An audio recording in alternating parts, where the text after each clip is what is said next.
नमस्कार दोस्तों, आपका अपना YouTube चैनल पर स्वागत है। आइए जानते हैं हरतालिका तीज कब है।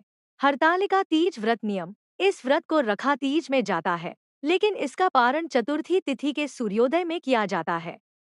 अगर आपकी शादी के बाद आपका पहला तीज व्रत है, तो अच्छे से नियम पता कर लें, क्योंकि जिस तरह पहली बार रखेंगी, उसी प्रकार हर साल करना होगा।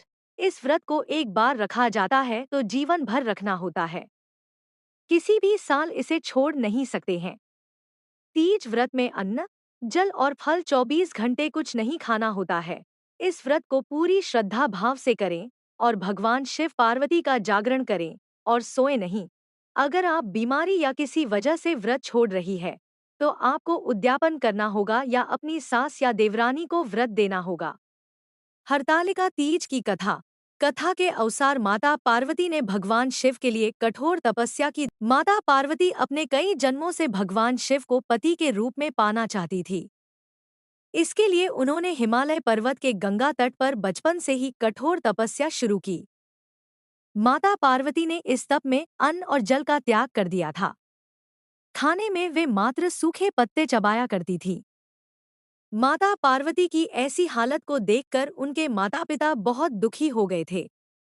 एक दिन देवऋषि नारद भगवान विष्णु की तरफ से पार्वती जी के विवाह के लिए प्रस्ताव लेकर उनके पिता के पास गए। माता पार्वती के माता और पिता को उनके इस प्रस्ताव से बहुत खुशी हुई। इसके बाद उन्होंने इस प्रस्ताव के बारे में मां पार्वती को सुनाया।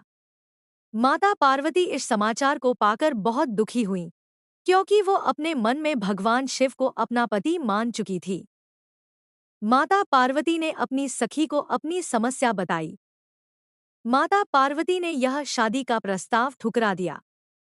पार्वती जी ने अपनी एक सखी से कहा कि वह सिर्फ भोलेनाथ को ही पति के रूप में स्वीकार करेंगी।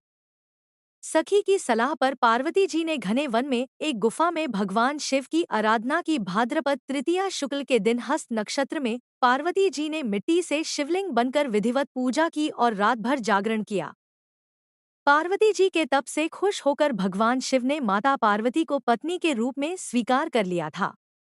कहा जाता है कि जिस कठोर तपस्या से माता पार्वती ने भगवान शिव को पाया, उसी तरह इस व्रत को करने वाली सभी महिलाओं के सुहाग की उम्र लंबी हो और उनका वैवाहिक जीवन खुशहाल रहे।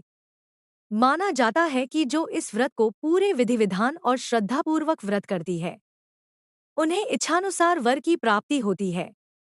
हरतालिका तीज पर गौरा और शिव से अखंड सुहाग की कामना करनी चाहिए और बोलना चाहिए कि भगवान हमें अजर अमर सुहाग देना। यहाँ पर हमारी कथा का समापन हुआ। अगर आपको यह वीडियो अच्छी लगी तो अपने दोस्तों के साथ जरूर शेयर करिएगा। चैनल को सब्सक्राइब कीजिए। मिलते हैं अगले वीडियो में, तब तक के लिए जय भोलेनाथ।